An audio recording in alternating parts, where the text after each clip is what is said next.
There is a frequency inside you that does not belong to this world. Not because you are broken, not because something went wrong, but because something went right a very long time ago, in a place your conscious mind has never visited, but your cells have never forgotten. You have felt it. In moments you could not explain. A sudden knowing that arrived without thought.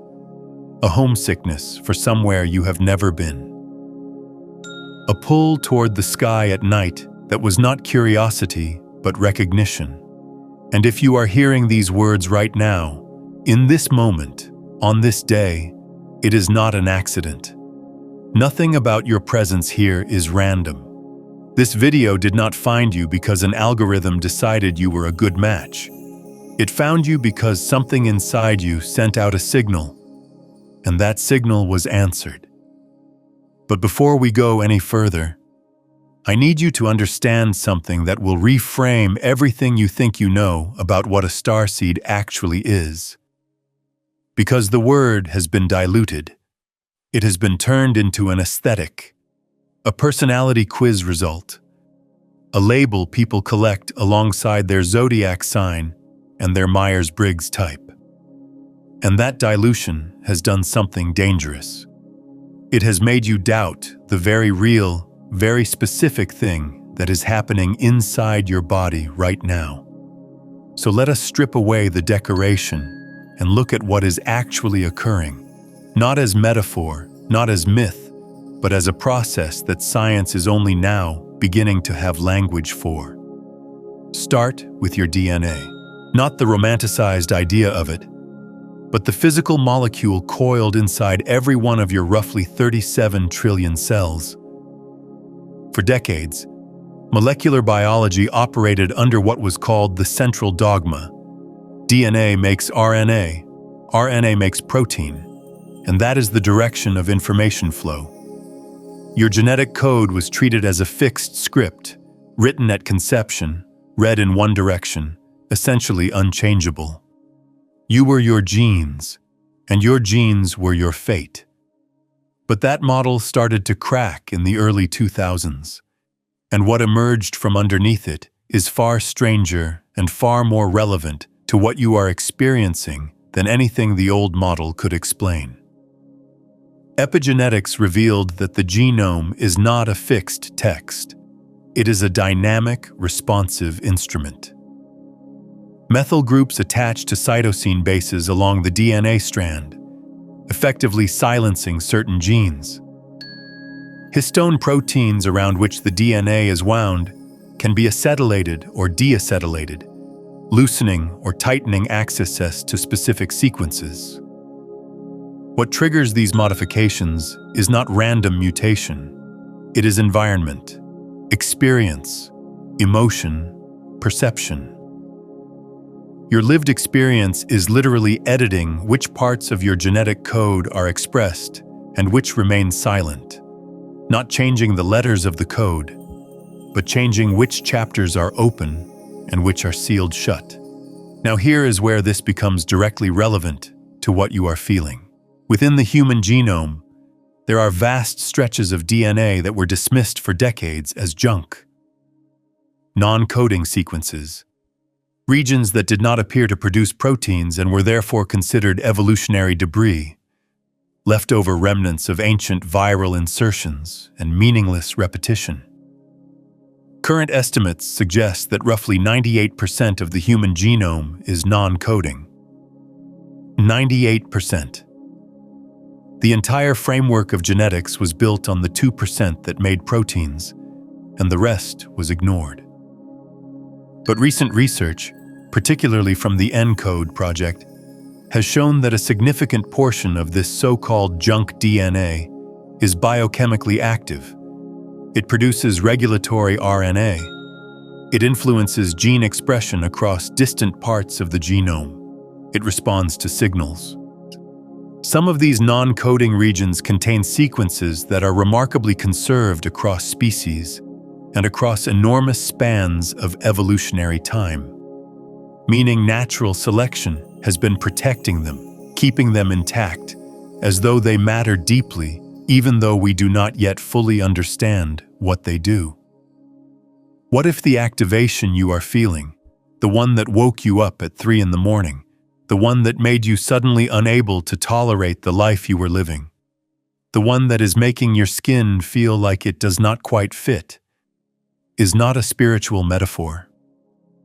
What if it is an epigenetic event? What if sequences that have been silent in your genome for generations are now being unlocked, not by a random chemical process, but by the specific frequency of consciousness you have reached? Not mysticism dressed as science. Science catching up to what mystics have described for millennia. The Vedic traditions spoke of this. They called it the activation of the subtle body, the awakening of dormant energy centers that correspond not just to spiritual states, but to physical locations along the spine, each associated with specific glandular and neural structures. The chakra system, stripped of its New Age packaging, maps with remarkable precision onto the endocrine system. The root corresponds to the adrenals, the sacral to the gonads, the solar plexus to the pancreas, the heart to the thymus, the throat to the thyroid, the third eye to the pineal gland, the crown to the pituitary. These are not poetic metaphors. These are endocrine organs that regulate the chemical environment of your entire body. And when their activity shifts, everything shifts with them. The pineal gland deserves particular attention here. This tiny pine cone-shaped structure sits near the geometric center of the brain, between the two hemispheres. It produces melatonin, which regulates sleep cycles, but it also contains piezoelectric calcite microcrystals. Piezoelectric means that these crystals generate an electric charge in response to mechanical pressure. They are, in a very literal sense, transducers. They convert one form of energy into another. The pineal gland also contains rod and cone photoreceptor cells, similar to those found in the retina. A gland buried deep inside the skull, shielded from light, containing the same cellular machinery used for vision. The ancients called it the third eye, not because they were being poetic. They were being precise. You already know what you want. The question is, what has been quietly standing between you and it? There is something underneath all of it, quietly running the show. I am hosting a free live transmission where I walk you through exactly what that is and how to finally shift it at the root. The link to register is in the description below. Save your seat. The moment you see this, you will understand why you could not see it before. If this content is resonating with something deep inside you, take a moment to hit the like button and subscribe so we can continue this exploration together. When people describe the STARSEED activation experience, they consistently report specific physical phenomena. Pressure between the eyebrows, a buzzing or vibrating sensation at the crown of the head, disrupted sleep patterns, particularly waking between 2 and 4 in the morning, sudden, intense sensitivity to sound, light, and the emotional states of others, ringing in the ears, usually at a high frequency, that comes and goes without medical explanation, changes in appetite, often a sudden aversion to dense, processed foods, and an inexplicable craving for water and simple, clean nutrition. These are not random symptoms. They map onto a specific pattern of neuroendocrine activation, and they have been documented across cultures and centuries by people who had no contact with one another and no shared religious framework. The Tibetan Buddhist tradition describes something called lung, or inner wind, a subtle energy that moves through channels in the body during advanced meditation practice. When lung moves through the central channel, practitioners report exactly the same cluster of symptoms. Pressure in the head, vibrations along the spine, disrupted sleep, heightened sensitivity, emotional upheaval followed by unusual clarity. The tradition does not treat these as signs of illness. It treats them as signs of progress, signs that dormant capacities are coming online. And this is the piece that most people miss, the piece that makes the difference between an activation that completes and one that stalls. These symptoms are not the destination. They are the demolition phase. What is being dismantled is the old operating system, the identity structure that was built to function in a reality that is no longer your home frequency. The discomfort you feel is not something going wrong. It is the friction of a system being upgraded while it is still running. Think of it this way. A caterpillar does not simply grow wings. Inside the chrysalis, the caterpillar's body almost entirely dissolves. It breaks down into a kind of biological soup. The only structures that survive intact are called imaginal discs, clusters of cells that carry the blueprint for the butterfly. These cells were present in the caterpillar all along, from birth, dormant, waiting. And here is the remarkable part. The caterpillar's immune system actually attacks the imaginal discs. It treats them as foreign invaders. The very system designed to protect the caterpillar fights against the structures that will become the butterfly. If you are in the middle of an activation, you know exactly what this feels like. Parts of you are fighting the change. Your rational mind is telling you that you are being ridiculous, that starseeds are not real, that you need to get back to normal. Your social conditioning is panicking because the things that used to matter to you are losing their charge, and you do not have replacements yet. Your nervous system is oscillating between states because it is literally being rewired, and it does not know which pattern to settle into. You are the caterpillar in the chrysalis, and the soup stage is not optional. I want to hear from you on this. What is the one thing that used to feel important to you that has suddenly lost its charge? Drop it in the comments. You might be surprised how many others are releasing the exact same thing right now.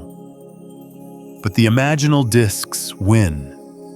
They always win, because they carry a coherent pattern that is more organized, more complex, and more aligned with the actual trajectory of the organism than the old structure ever was. The immune response eventually exhausts itself, and the new pattern assembles. Not because it fights back, because it simply continues to express its code. It does not argue with the old system. It out-organizes it. This is the mechanism underneath what spiritual traditions call surrender. It is not passivity. It is not giving up. It is the refusal to waste energy fighting the dissolution form that has already served its purpose. The imaginal disc does not resist the immune attack by building walls. It persists by continuing to do what it was designed to do. And this distinction between defending the old form and expressing the new one is the single most important distinction in the entire activation process. Let me be specific about what this looks like in practice, because abstraction is comfortable, and your activation is not asking you to be comfortable. It is asking you to be specific. There is a moment that most people in activation experience, and it tends to happen in the most ordinary circumstances. You are standing in a grocery store, or sitting in a meeting, or scrolling through your phone, and suddenly the entire scene goes flat. Not visually flat, existentially flat. The meaning drains out of it like water through sand. The things everyone around you seems to care about. The promotions, the social dynamics, the accumulation of objects become transparently empty. Not wrong, not bad, just empty. And in that emptiness, you feel something that is almost unbearable. Not sadness, exactly. More like a frequency mismatch so profound that your body does not know how to process it. You are standing in a world that is vibrating at one speed, and something inside you has shifted to a completely different speed. And the dissonance between those two speeds is what creates that nauseating, disorienting flatness. This is not depression, though it can be misdiagnosed as depression. Depression is characterized by a loss of meaning, accompanied by a loss of energy and motivation. What I am describing is a loss of old meaning, accompanied by an increase in energy that has nowhere to go yet. The energy is there. It is enormous. But the old channels cannot carry it, and the new ones have not finished forming. So it pools and eddies and creates internal pressure that can feel like anxiety, like restlessness, like a scream trapped behind your sternum. Quantum mechanics offers a precise analogy for this state, and it is not the one most people use. Most people in the spiritual space reach for the observer effect or wave-particle duality when they want a quantum metaphor. Those are valid, but the phenomenon that most accurately describes the activation experience is quantum tunneling. In classical physics, if a particle does not have enough energy to cross a barrier, it cannot cross. Full stop. The wall is too high. The particle does not have enough kinetic energy, and it bounces back. But in quantum mechanics, the particle is not a hard little ball. It is a probability wave. And the mathematics show that this probability wave does not stop at the barrier. It extends through it, decaying exponentially but never reaching zero. There is always a non-zero probability that the particle will be found on the other side of the barrier. Not by going over it, not by going around it, by passing through it. The particle tunnels through a wall it classically could not cross, and it does so without ever existing in the space inside the wall in any measurable way. This is what activation feels like. You are facing a barrier that, by every classical measure, you should not be able to cross. Your conditioning says you cannot. Your circumstances say you cannot. The evidence of your history says you cannot. But you are not a classical object. You are a probability wave, and something in you has already extended through the barrier. Part of your wave function is already on the other side. That is why you feel split. That is why you feel the pull.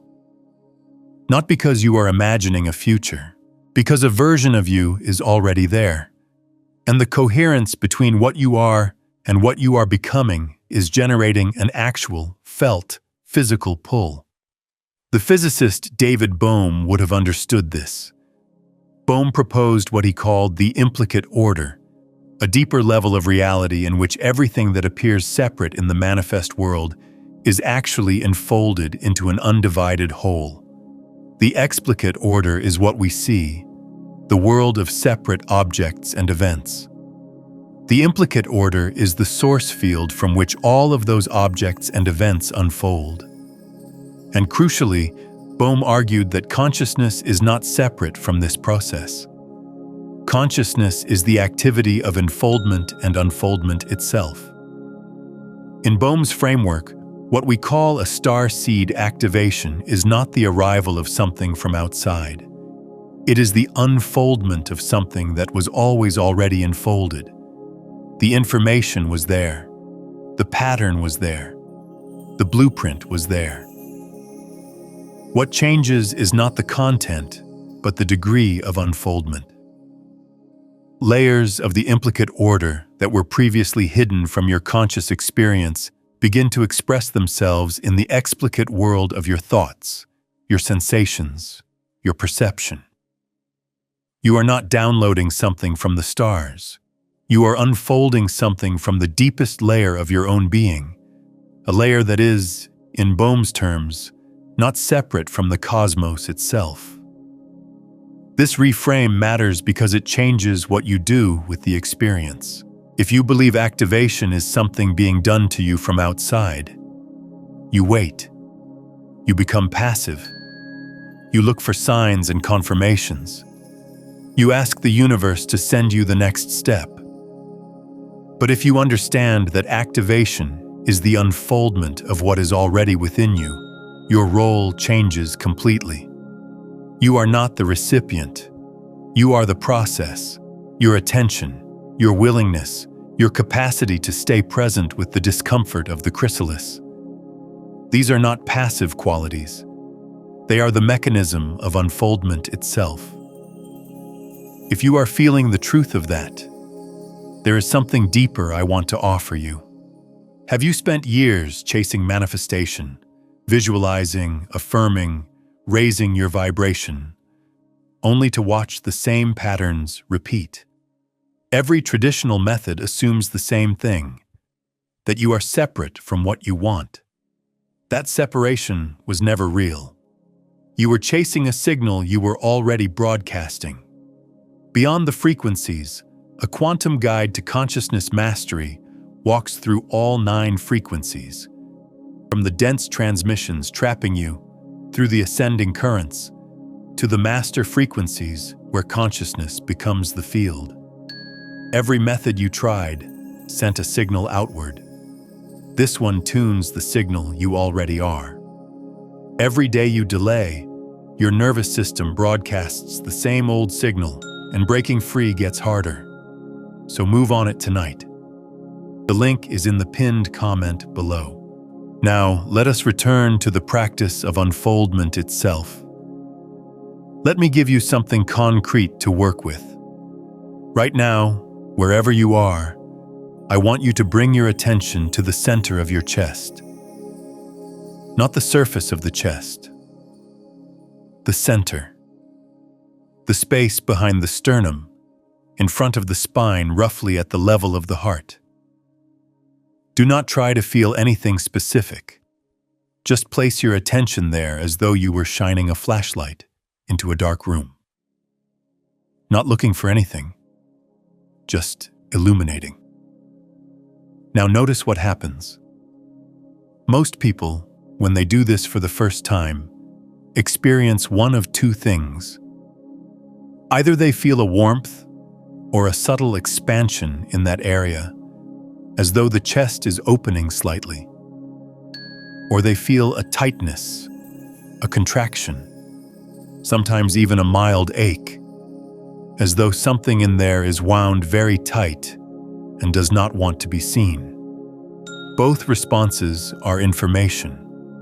The warmth tells you that this center is already somewhat active, that the channel is partially open. The tightness tells you that this center is protected, that there is energy stored there that has been held back, and the act of bringing attention to it is beginning to disturb the holding pattern. In either case, what you are doing right now is not visualization. It is not imagination. It is a measurable act. Research from the HeartMath Institute has documented that focused attention on the heart region produces measurable changes in heart rate variability, the pattern of variation between heartbeats. When attention is placed on the heart with an attitude of openness or appreciation, heart rate variability shifts into a state called cardiac coherence, a smooth sine wave-like pattern that indicates synchronization between the sympathetic and parasympathetic branches of the autonomic nervous system. This coherent heart rhythm then entrains brainwave activity, pulling neural oscillations into alignment with the heart's rhythm. The heart is not following the brain. The brain is following the heart. This is significant because it reverses the assumption that consciousness is generated by the brain and projected outward. In cardiac coherence, the organizing signal originates in the heart and propagates upward. The electromagnetic field generated by the heart is roughly 60 times greater in amplitude than the field generated by the brain, and it can be detected several feet outside the body. You are not a brain piloting a body. You are a field, and the heart is the primary oscillator of that field. Tell me in the comments, when you brought your attention to your heart center just now, what did you feel? Warmth or tightness? That single answer reveals more about where you are in your activation than any quiz ever could. Now keep your attention on the center of your chest and add one element. Without forcing it, allow your breathing to slow slightly. Not dramatically, just a little longer on the exhale than the inhale. Perhaps a count of 4 in and a count of 6 out. Do this for 5 or 6 breaths while maintaining attention on the heart center. What you may begin to notice, if you stay with this, is a quality of presence that is different from your usual thinking mind. It is quieter. It is wider. It does not analyze or narrate. It simply perceives. This is not a mystical state. It is a neurological shift. You are moving from the default mode network, the brain's narrative self-referential system, into a state of open awareness that is associated with increased activity in the insula and the anterior cingulate cortex, regions involved in interoception, the sensing of the body's internal state. You are, quite literally, coming home to yourself. And this is where the STARSEED concept stops being a label and starts being a practice. Because the activation is not a one-time event. It is not a moment of awakening followed by a permanent new state.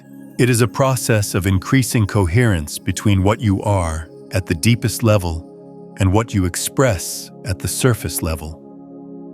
Every time you bring attention to the heart center, every time you shift from narrative mind to felt presence, every time you choose the unfoldment over the defense of the old form, you are advancing the process, not waiting for it, being it. There is a reason this activation is accelerating now, and it is not mystical hand-waving. It is measurable. The Schumann resonances, the electromagnetic frequencies generated by lightning discharges in the cavity between the Earth's surface and the ionosphere, have been exhibiting unusual behavior. The fundamental frequency, approximately 7.83 Hz, has been known and stable for decades. But monitoring stations, particularly the one in Tomsk, Russia, have recorded episodes of significant amplitude spikes and harmonic excitations that deviate from historical baselines. 7.83 Hz falls within the range of human alpha brainwave activity, the frequency band associated with relaxed, wakeful awareness. The Earth's electromagnetic heartbeat and the human brain's resting frequency overlap. They are coupled. When the Schumann resonances spike, sensitive individuals report exactly the symptoms of activation: sleep disruption, ear ringing, emotional volatility, pressure in the head, time distortion. This is not correlation being mistaken for causation. It is resonance. Two oscillating systems that share a frequency range will influence each other. If the Earth's electromagnetic environment is shifting, and if your nervous system is tuned to that environment, then your nervous system will shift with it. Not as a choice, as physics. But here is the part that puts responsibility back in your hands. Resonance is not a passive phenomenon. It requires a receiver that is capable of matching the incoming frequency. A tuning fork will only vibrate in response to its own natural frequency. If it is damped, if it is muffled, if it is held rigid, it will not respond no matter how strong the incoming signal. The activation is the signal. Your coherence is the tuning fork. And the practices you engage in, the attention you bring to your heart center, the breath patterns you cultivate, the beliefs you are willing to release. These are what determine whether you are damped or free to vibrate. This brings us to the most misunderstood aspect of the entire STARSEED phenomenon: the loneliness. Because if you are in this process, you are almost certainly experiencing a specific kind of isolation that is different from ordinary loneliness. Ordinary loneliness is the absence of connection. What you are feeling is the presence of a connection that no one around you can see or validate. You are tuned to a frequency that most of the people in your life are not tuned to, and the result is that you can be surrounded by people and feel more alone than you would feel in an empty room. This is not a flaw in you. It is a feature of the transition. And it has a precise analog in physics. When two waves are out of phase, they produce destructive interference. The peaks of one wave align with the troughs of the other, and they cancel each other out. The result is silence. Not because there is no signal, because there are two signals that are neutralizing each other. This is what happens when you try to express your activation experience to someone who is not in the same frequency range. Your signal meets their signal, and the result is a flatness, a blankness, a sense of not being heard that is actually the felt experience of destructive interference. The solution is not to stop transmitting. The solution is to find coherent receivers. And this is not about finding people who agree with you or who share your vocabulary. It is about finding resonance. You know the difference. You have met someone and within minutes felt a recognition that bypassed all the normal social protocols. Not attraction, not shared interests, recognition. As though some part of you was vibrating and some part of them was vibrating at the same frequency, and the two signals amplified each other instead of canceling. That amplification is constructive interference. It is what happens when coherent waves meet in phase. The amplitude increases. The signal gets stronger. You feel more like yourself in their presence, not less. This is why community matters during activation, but not just any community. Coherent community. People who are not just using the same words, but who are actually vibrating in a compatible range. You can feel the difference in your body. A coherent connection makes your chest open and your breathing deepen. An incoherent one, no matter how well-intentioned, makes your shoulders tighten and your jaw clench. Trust the body. It is a more accurate instrument than the mind for detecting resonance. Now I want to address something that you may have been afraid to say out loud. Because part of the activation experience involves memories, or something like memories, that do not belong to this life. Not past life regression in the theatrical sense. Something more subtle. A knowledge that arrives fully formed, without any process of learning. A sudden understanding of a symbol or a geometric pattern that you have never studied. A dream so vivid and so internally consistent that it feels less like a dream and more like a visit. A flash of recognition when you see an image of a nebula or a star cluster, not aesthetic appreciation, but the gut punch of homesickness. The materialist framework has no room for these experiences, so it dismisses them as confabulation, pattern matching, wishful thinking. But there is a more interesting possibility, one that does not require you to abandon rigor. Carl Jung proposed the concept of the collective unconscious, a layer of the psyche that is not personal but shared, containing what he called archetypes, universal patterns of meaning that express themselves through symbols, myths, and dreams. Jung did not claim to know the mechanism. He observed the pattern.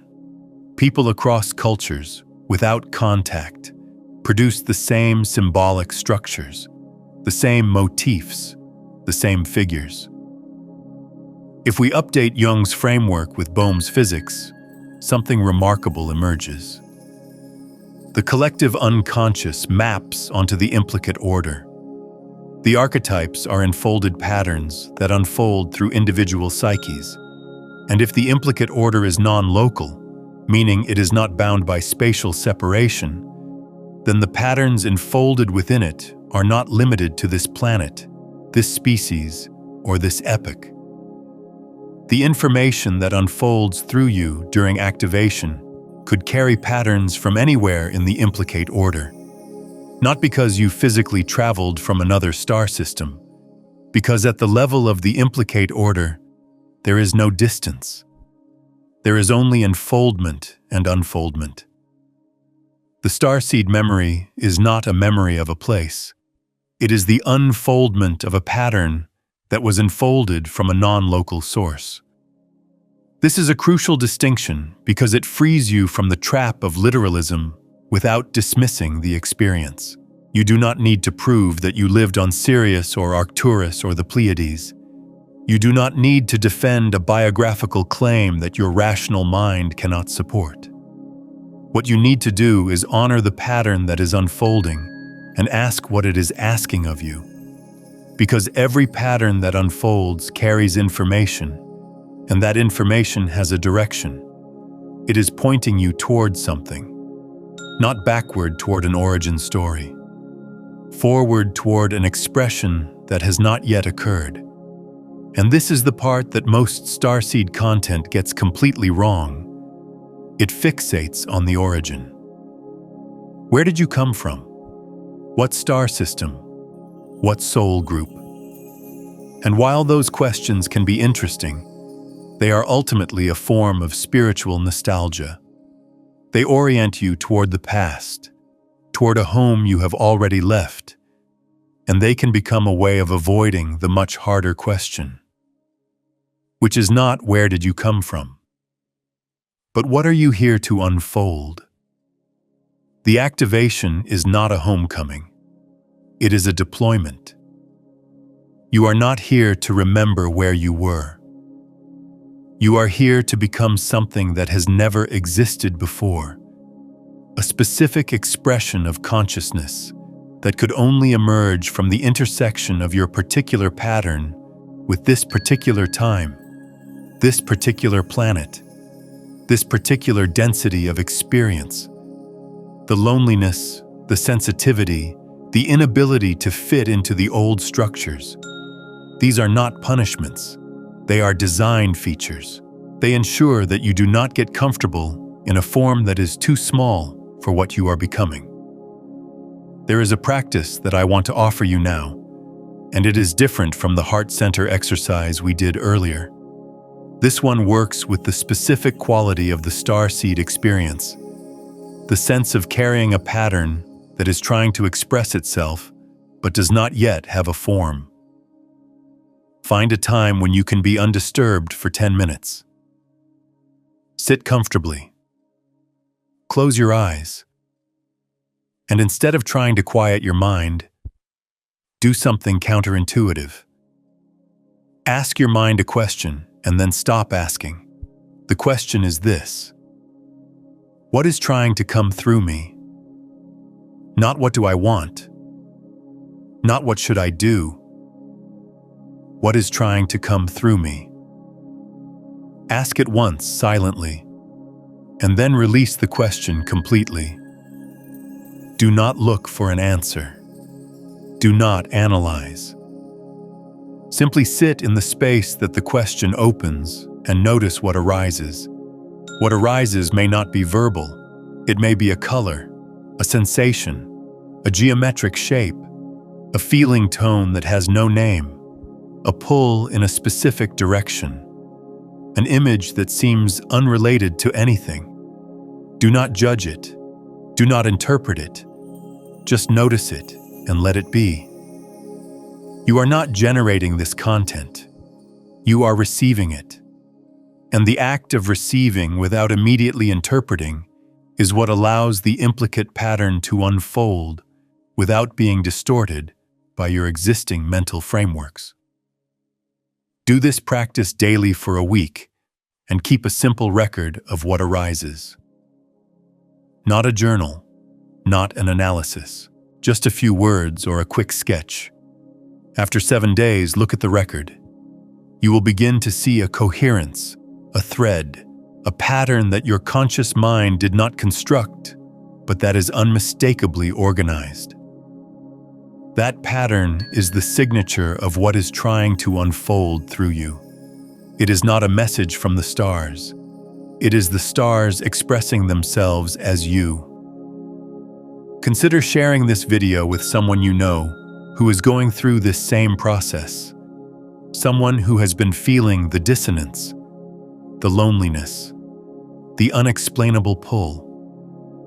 When you share these concepts with another person who is ready to receive them, you create constructive interference between your fields. Your understanding deepens by expressing it outward, and their activation accelerates by receiving the resonance. That single act of sharing becomes a ripple in the implicate order that neither of you could have generated alone. There is one more piece of this that needs to be said, and it is the piece that will be hardest to hear. The activation cannot be stopped. This is not a choice you are making. It is not a phase you are going through. It is not something you can opt out of by going back to your old life, turning off the spiritual content, and pretending you never felt what you felt. You can slow it down. You can resist it. You can numb it with distraction or substances or busyness, but you cannot reverse it. The epigenetic changes have begun. The non-coding sequences are expressing. The imaginal disks are assembling. The probability wave has already extended through the barrier. There is no version of your future that does not include what you are becoming. And the reason you cannot stop it is not because some cosmic force is imposing it on you. It is because you already chose it. Not in this lifetime, in the way we normally think of choice, but at the level of the implicate order, at the level where your pattern was enfolded. The choice and the unfoldment are the same event. You did not choose this and then begin to experience it. The choosing and the experiencing are one continuous movement, and you are inside that movement right now, reading these words, feeling that resonance in your chest, knowing, not believing, knowing that what I am describing is real because you are living it. The question is not whether the activation will continue. It will. The question is whether you will cooperate with it or exhaust yourself resisting it. And cooperation does not mean understanding every detail. It does not mean having a clear map. It means staying present with the dissolution of the old form while trusting the coherence of the new one. It means choosing the unknown over the familiar. It means letting the imaginal disks do their work even when the immune system of your old identity is screaming that something is wrong. Nothing is wrong. Something is profoundly, irreversibly right.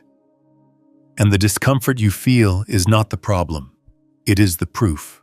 It is the friction of a pattern that is too large for the container it has been living in, pressing outward, demanding more space, more expression, more truth. So here is what I want to leave you with. Not a belief to adopt, not an identity to claim, a practice to embody. Every morning, before you check your phone, before you enter the stream of external information, place your hand on your chest. Feel the warmth of your palm against your sternum. Take 3 slow breaths, longer on the exhale, and say, silently or aloud, one sentence. I am willing to become what I cannot yet imagine. That is all. Not an affirmation, not a declaration, a willingness. Because willingness is the only thing the unfoldment needs from you. Not certainty, not understanding, not worthiness. Just the willingness to let the pattern express itself without knowing in advance what it will look like. You are not here by accident. You are not broken. You are not too sensitive. You are not imagining this. You are a specific pattern of consciousness unfolding in a specific time and place, carrying information that this world needs. And the activation you are experiencing is not something happening to you. It is something happening as you. Stay with the process. Trust the coherence. Let the old form dissolve. What is assembling in its place is worth every moment of the uncertainty. And if no one else has said this to you, let me say it now. You are not alone in this. There are others vibrating at your frequency, scattered across the planet, going through exactly what you are going through, feeling exactly what you are feeling. You have not found each other yet in the explicate order, but in the implicate order, you have never been apart. The resonance you feel right now, listening to these words, is the constructive interference of your wave meeting theirs. Let it amplify. Let it build. Let it become something that neither of you could have created alone. If this resonated with you, if something in your chest responded to what was said here, leave a word in the comments. Just one word. Whatever word arose while you were listening, do not think about it. Do not curate it. Just let it come. And then look at the other words people have left. You will see the pattern. You will see the coherence. And you will know, not believe, know that this is real. Subscribe if you want to continue this process together. Not because you need more information, because coherent fields grow stronger when they are sustained. And every time you return to this space, you are adding your frequency to a signal that is becoming impossible to ignore. The activation cannot be stopped, but it can be welcomed. And that welcome changes everything.